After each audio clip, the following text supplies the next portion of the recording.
Ahora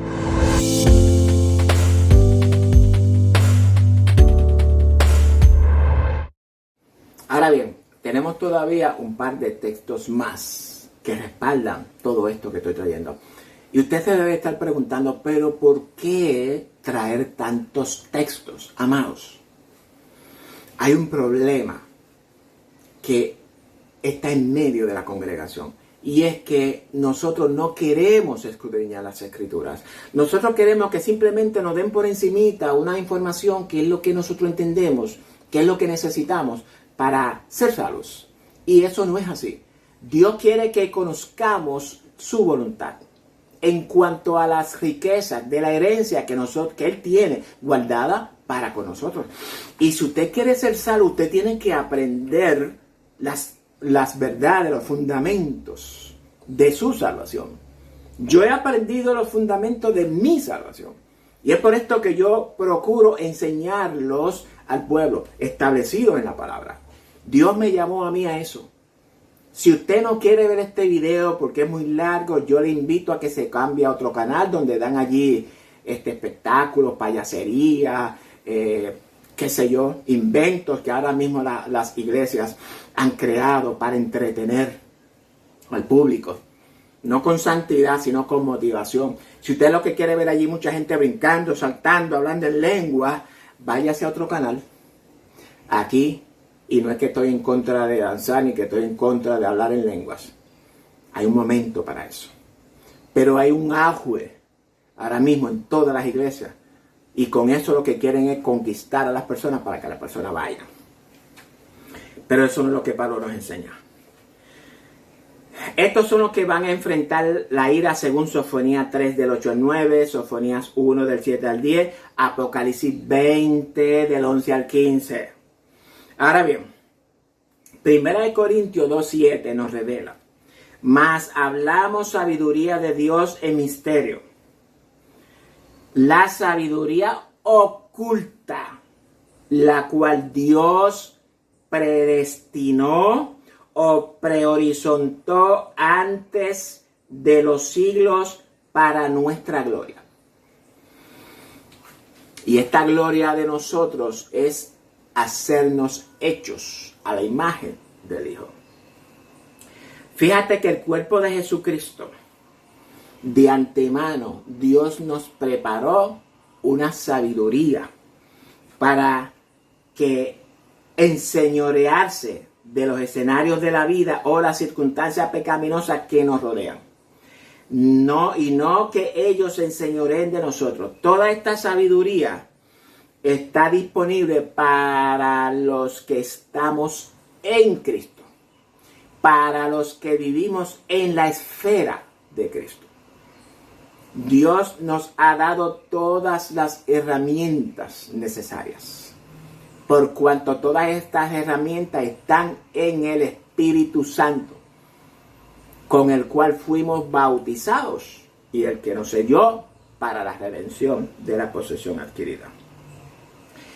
En Salmo 119:91, por tu ordenación, es decir, por tu prorizo, subsisten todas las cosas hasta hoy, pues todas ellas te sirven. Y todas estas cosas también nos pueden servir a nosotros. Todo el universo está sabiamente ordenado, nada está fuera de su lugar. Este término de prehorizonte o predestinado en las Escrituras transmite que el Señor ha preparado de antemano a propósito todas las escenas físicas de la historia, que lo que significa que Él siempre tiene el control de la historia, y no solamente el control de la historia, sino también el control del bien y del mal, es decir, de Satanás. No hay más que hablar, no hay punto medio.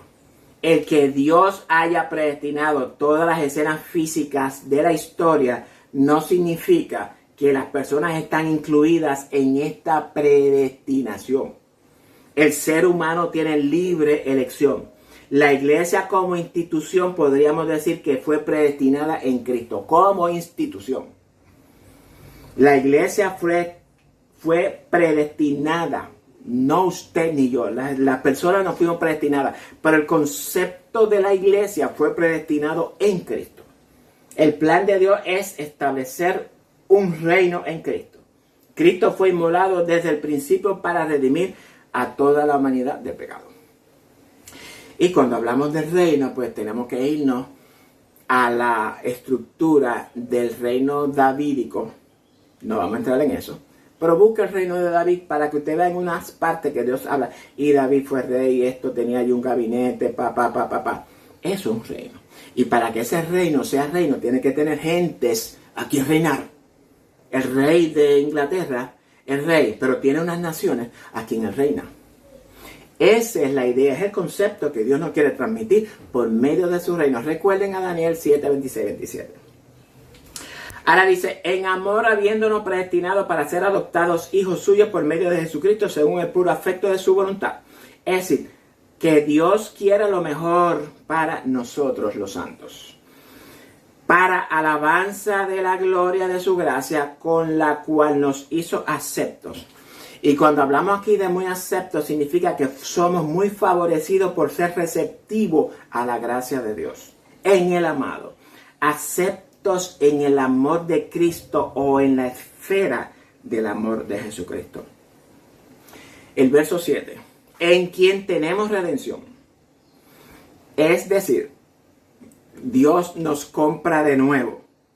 Compra a toda la humanidad. Fue comprada de nuevo, fue redimida por su sangre, es decir, por su sacrificio redentor. El perdón quiere decir por la expiación o la remisión, o simplemente tiró nuestros pecados al fondo del mar. Eso es nuestros pecados, nuestra redención, nuestra expiación, nuestro perdón.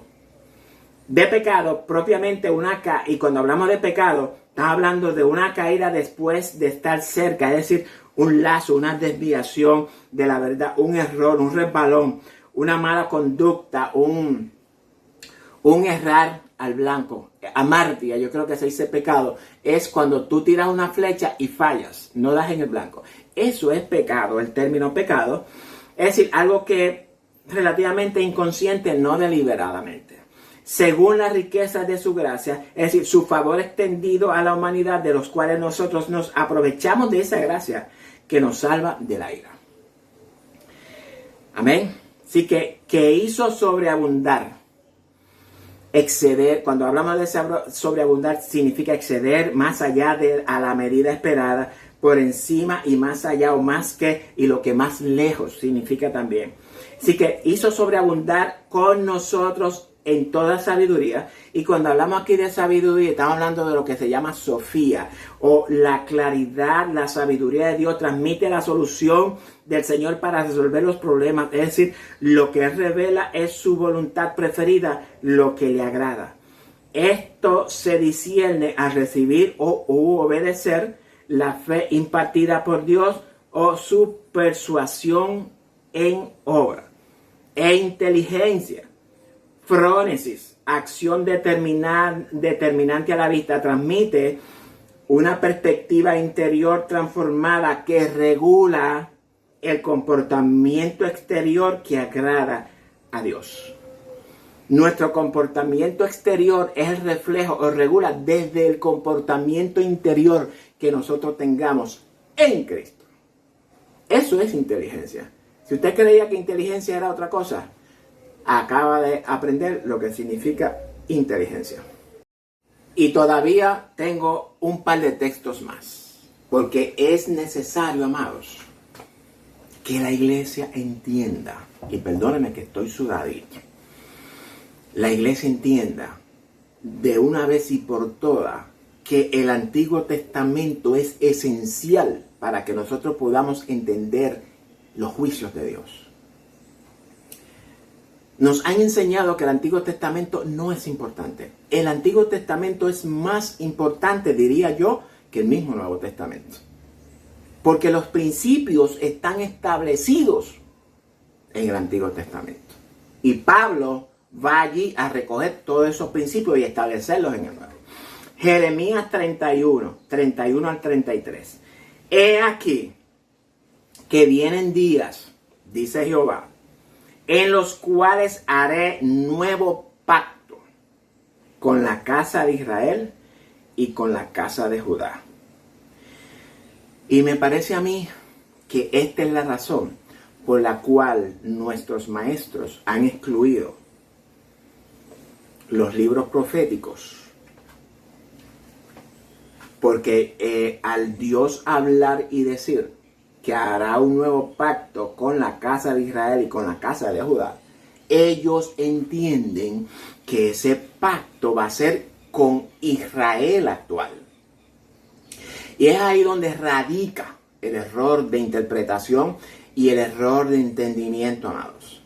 Porque por lo menos si nosotros enseñásemos de que la nación de Israel, literalmente, esto es una hipótesis, si por lo menos nosotros enseñásemos que sí, que la casa de Israel y la que Judá va a hacer un pacto y van a vivir, pero ni siquiera esos.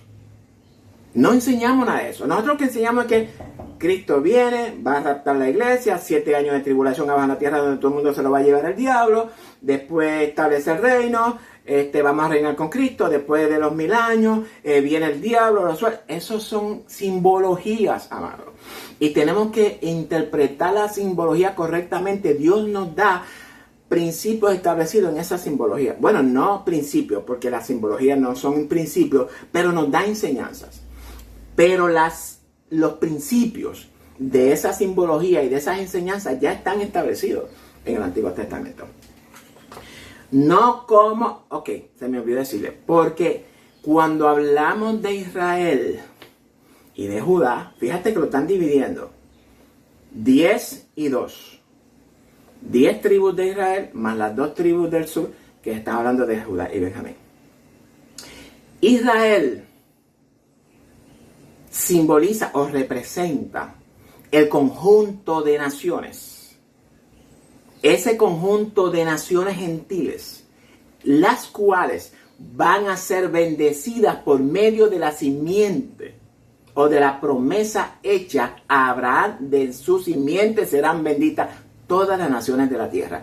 Y esa simiente surge ¿de qué? De Judá, el reino del sur, que por eso fue el último que prevaleció. Y ese reino de Judá representa al sistema religioso del mundo. Y ahí entonces entramos a lo que es Jerusalén, lo que es la Sion, que lo vamos a discutir un poco más adelante. Dice, no como el pacto que hizo con su padre en el día que tomé su mano para sacarlo de la tierra de Egipto. En nuestro caso, cuando Dios nos sacó del pecado, que hizo un pacto con nosotros, porque ellos invalidaron mi pacto. ¿Quiénes invalidaron el pacto? Nosotros. Dios nos rescata y nosotros no hemos cumplido con el acuerdo que Dios hizo con nosotros. Aunque fui yo un marido para ellos, dice Jehová. Pero este es el pacto que haré con la casa de Israel después de aquellos días. ¿Después de cuáles días, amado? Después de que Israel, congregación de naciones, sea purificada por medio del fuego. No podemos perder las perspectivas de los principios bíblicos. Dice Jehová, daré mi ley en su corazón y la escribiré en su corazón y yo seré para ellos por Dios y ellos me serán por pueblo. ¿Qué van a hacer los maestros, los teólogos, los eruditos, los pastores con estos textos, amados? Tirarlos a zafacón como hemos hecho. Marcos 4:11. Y les dijo, a vosotros os he dado saber el misterio del reino de Dios. ¿A quién le he dado conocer el misterio del reino de Dios o de los cielos? A la iglesia. Mas a los que están fuera, por parábolas, todas las cosas. Es decir, que Dios le habla al mundo por parábola, y cuando hablamos de parábola, una narración o un cuento o algo parecido, donde es algo ficticio, pero que nos trae una enseñanza moral y espiritual al mundo. Si usted no recoge la enseñanza moral que Dios le está trayendo y espiritual, es usted que tiene el problema. Hay otro texto que, aunque no lo traje aquí, donde Cristo le dice a los discípulos, cuando creo que fue cuando el joven rico fue corriendo y le dijo, mira, ¿qué tengo que hacer para heredar la vida eterna? Y Jesús le explicó todo esto y le dice, wow, muy difícil que es rico. Es más fácil que entre un camello por el ojo de una aguja, que rico entre al reino de los cielos. Y viene Pedro y le pregunta, wow, ¿cómo es posible? ¿Verdad? Pues entonces nadie será salvo. ¿Y qué va a pasar con nosotros que hemos dado todo? Jesús le dijo, tranquilo, porque para ustedes hay 12 tronos preparados para que juzguen a todas las naciones, o a todo Israel, o a las 12 tribus, como dice. 12 es un número que representa lo completo, si usted no lo sabe. Hay que entender tanto la simbología como las numerologías. De numerología vamos a hablar en otro estudio, no ahora. Ahora bien, dice, según entonces nos escogió, y ya expliqué lo que significa, o traje los textos que soportan esto, que Dios nos escoge en Él antes de la fundación del mundo. Y para que podamos entender lo que significa que Él nos escoge en Él, en esta proposición dentro, que significa en, tenemos que irnos al 17:22 de Strong, que estamos hablando en Cristo, en Él. Esta proposición en tiene un significado extraordinario para nosotros. Significa adentro, dentro o adentro, en el reino, en la esfera de Cristo, en la esfera como condición o como está, es decir, algo que opera desde el interior. Cristo en mí y yo en Él. En Gálatas 2:20 nos lo explica. En otras palabras, en implica todo lo relacionado al plan de salvación de la ira de Dios ofrecido por Cristo por medio del Evangelio del Reino, empezando con el arrepentimiento y terminando con la glorificación del nombre de Jesús en usted y en mí, según nos dice, según de Tesalonicenses. Pablo nos dice allí que cuando Cristo venga, el nombre de Jesús va a ser glorificado en nosotros y nosotros seremos glorificados en Él, dándonos a conocer el misterio. Y cuando hablamos del misterio, hablamos de algo que solamente puede ser revelado por Dios. Es decir, algo que estaba oculto, que no teníamos conocimiento, pero Dios ahora nos lo revela. El misterio de su voluntad según su beneplácito, es decir, lo que es bueno y beneficioso para nosotros, el cual se había propuesto en sí mismo, en Él mismo, en Dios y en Cristo, que es la misma persona, en sí mismo, de reunir, y esta parte de aquí ahora es bien interesante, presten oído, lo que Pablo nos quiere transmitir por este texto número 10, de reunir todas las cosas en Cristo.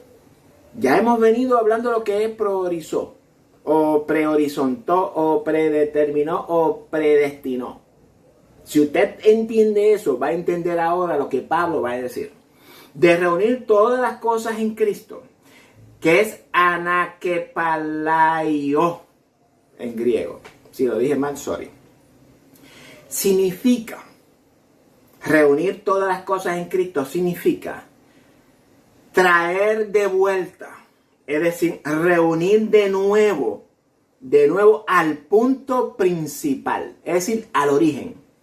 Este término muestra que la iglesia es el centro, el punto medio, desde el cual Cristo ejerce su señorío invisible sobre todo el mundo.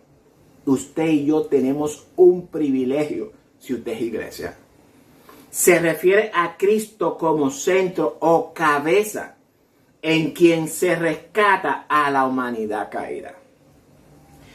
Debido a que Cristo se encarnó como Adán, como el Adán perfecto, y esto ya yo lo expliqué en un texto, que vino Cristo a suplantar a Adán.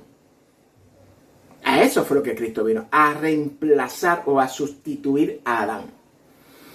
Al Adán perfecto, la humanidad caída puede, por su gracia, elevarse a su potencial dado por Dios. A esa gracia que Dios nos extiende a nosotros. En particular en el caso de nosotros, que la gracia que Dios nos ha extendido, nosotros le hemos echado mano a esa gracia. El mundo desafortunadamente no ha podido reconocer la gracia de Dios. Cristo es el centro recapitulativo, cabeza suprema de todas las cosas.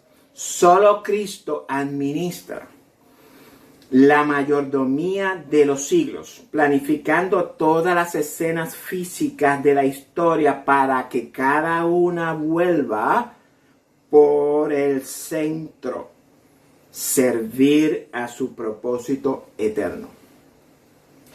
Cristo hace un trabajo sin fisuras al traer toda la verdad a un resumen perfecto interconectado, amados.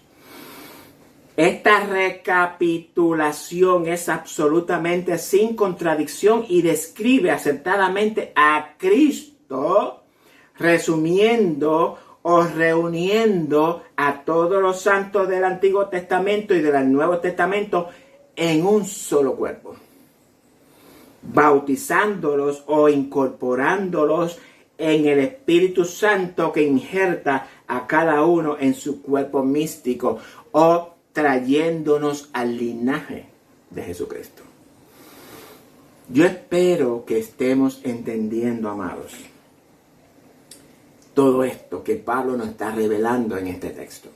Recordemos el propósito de la carta, y el propósito de la carta es reforzar la fe del creyente por medio de la explicación de quiénes somos nosotros, lo que Dios ha hecho en nosotros y el propósito que Dios tiene para cada uno de nosotros y el juego o el papel que nosotros jugamos en el escenario de la vida, el papel principal de reunir todas las cosas en Cristo en la dispensación del cumplimiento de los tiempos, así las que están en los cielos como las que están en la tierra. Y voy a explicar esto.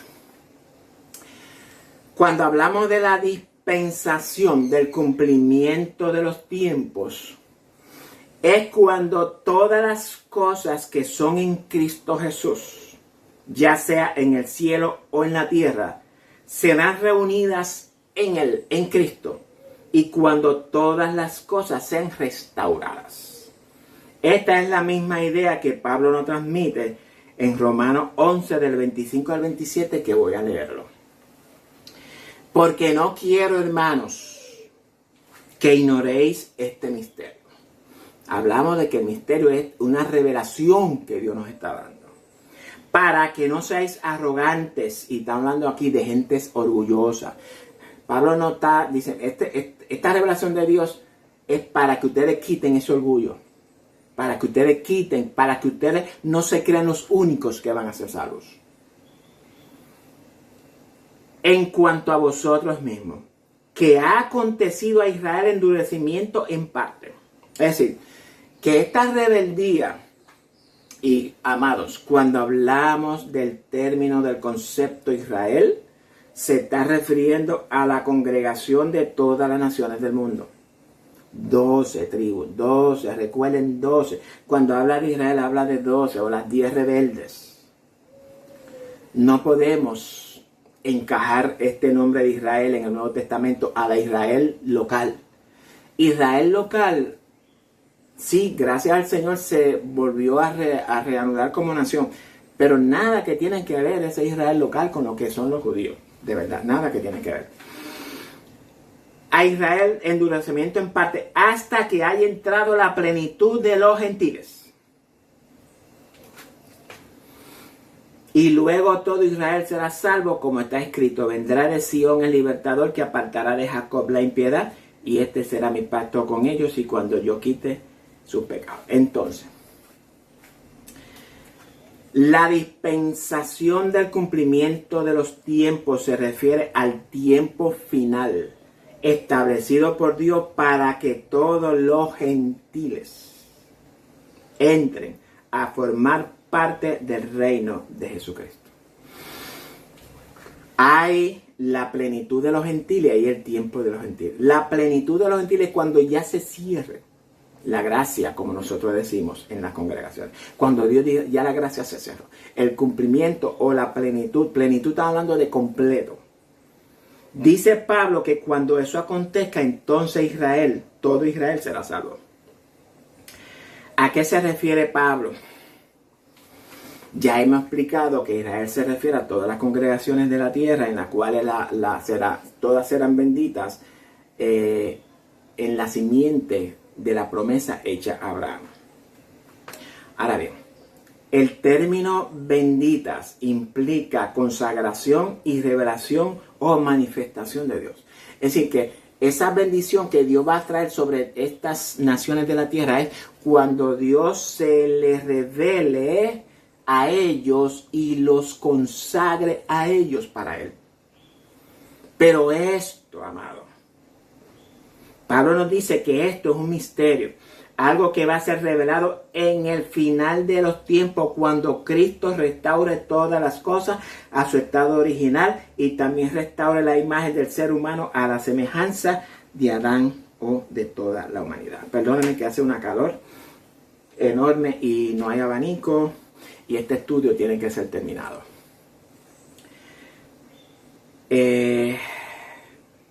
No podemos pasar desapercibido el principio del fuego. Pablo no lo señala aquí, porque Pablo ya lo ha explicado en otras cartas. Y para que nosotros podamos entender el contexto de lo que Pablo habla, tenemos que entenderlo dentro del contexto de los romanos, de los efesios, de Corintios, de Gálatas, de Colosenses, de todas las cartas de Pablo. Hay una porción aquí, una porción allá. Es decir, las piezas del rompecabezas de Pablo están repartidas y es nuestra responsabilidad ubicarla para formar el rompecabezas de lo que es la salvación. Y aunque Pablo nunca menciona el concepto del infierno, ni el concepto del quemadero de fuego, ni del valle de Hinnom, ni nada de esos términos, Pablo nunca menciona eso. Pablo habla de las llamas de fuego y habla del castigo. Pero Pablo nunca habla del infierno, y hablando del infierno es una traducción mal hecha por los traductores, porque le han dado un significado incorrecto, que no es nada lo que es el quemadero de fuego, o el valle de Hinnom, que eso tenemos que ir entonces a la historia de Israel. Para que sepamos lo que ellos hacían en ese valle, de Jerusalén principalmente, y cómo Dios condena, y cuando Jesucristo trae esa enseñanza es una simbología, o una metáfora o algo que nos ilustra cómo nosotros por nuestra desobediencia vamos a ser castigados en el fuego. Pero amado, no quiere decir eso que nosotros vamos a morirnos allí por la eternidad, porque los principios bíblicos están establecidos. Yo no sé si usted entiende, amén. Colosenses 1:20 dice: por cuanto agradó al Padre que en él habitase toda la plenitud. ¿En quién habitase toda la plenitud? En su Hijo, en Jesús, en el Verbo. En el humano, vamos a ponerlo, en Jesús, porque sabemos que el Verbo es la plenitud. Y por medio de Él, por medio de quien, por medio de Jesús, reconciliar consigo todas las cosas. Así las que están en la tierra como las que están en los cielos, haciendo la paz mediante la sangre de su cruz. Ya hemos hablado en otros estudios lo que significa el concepto de cielos y lo que significa el concepto de la tierra. Y para esto pues tendremos que irnos a Génesis 1. No voy a entrar en eso ahora. Pero si usted sigue estos estudios, ya usted debe de saberlo cuando la Biblia habla de lo que están en los cielos y lo que están en la tierra, ¿a qué es lo que se está refiriendo Pablo? Pablo usa esto como una metáfora o una simbología. Va a reconciliar todas las cosas. Y cuando hablo de todas las cosas van a ser reconciliadas al estado original de toda la humanidad, amados.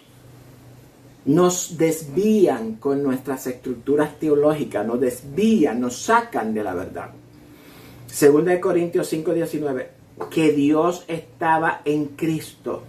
Dios estaba en Cristo, reconciliando consigo al mundo, es decir, reconciliando al mundo con Él mismo, no tomándoles en cuenta a los hombres sus pecados.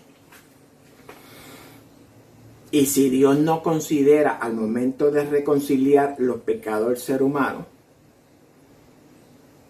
porque Dios puso en Cristo todo el pecado de la humanidad y nos encargó a nosotros la palabra de reconciliación. Ahora bien, ¿por qué nos encarga a nosotros la palabra de la reconciliación? Y esto es importante que lo entendamos. Porque todo aquel, dice la Biblia, que invocar el nombre del Señor será salvo. ¿Salvo de qué? Salvo de la ira venidera, porque estamos hablando de invocar el nombre del Señor. Y para que usted invoque al nombre del Señor, tiene que haber un alumbramiento en su mente, en su corazón. Entonces, ¿cómo pues invocarán a aquel en el cual no han creído?, nos pregunta. ¿Y cómo creerán en aquel de quien no han oído? ¿Y cómo oirán sin haber quien les predique? ¿Y cómo predicaremos si nosotros no somos enviados?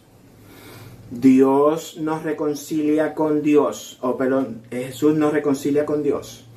Nosotros entendemos, reconocemos e internalizamos esa reconciliación por medio de la fe en la sangre de Jesucristo. Y ahora Cristo nos dice, esa misma reconciliación que hubo en usted, llévela al mundo, predíquenla. Esa reconciliación se hizo una realidad en usted y en mí cuando creímos en esa palabra de la reconciliación, amados.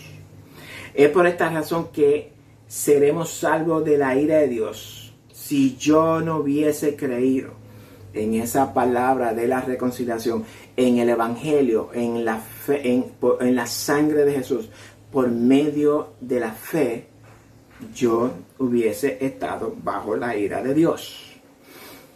Vamos a repetir el verso 10.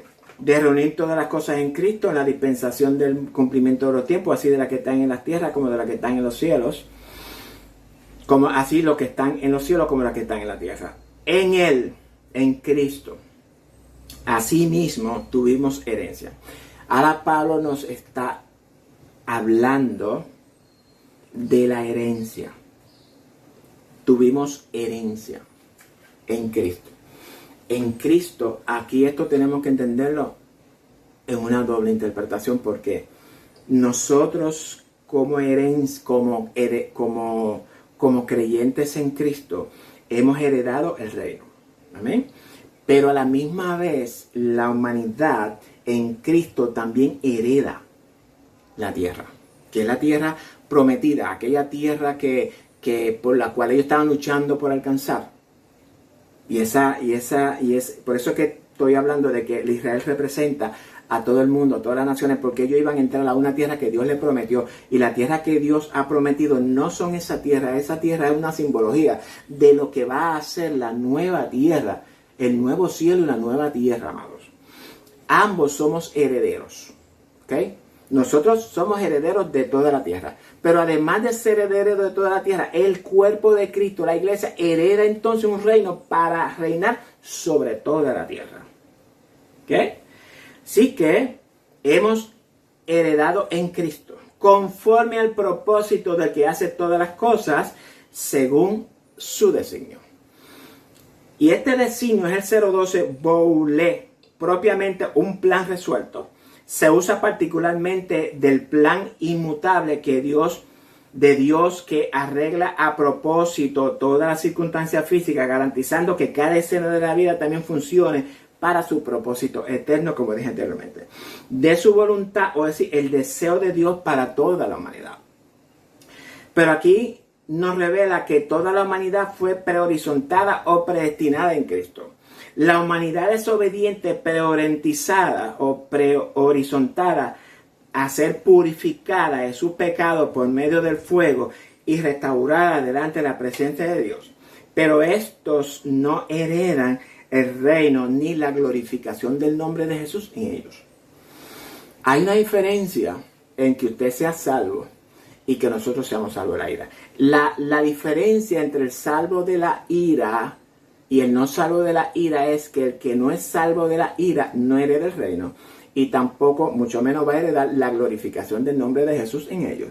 Nosotros, al ser salvos de la ira, heredamos el reino y además heredamos la glorificación de Jesús en nosotros o del nombre de Jesús en nosotros, lo cual yo creo, me parece a mí que todos ya hemos explicado lo que es la glorificación del nombre de Jesús en nosotros.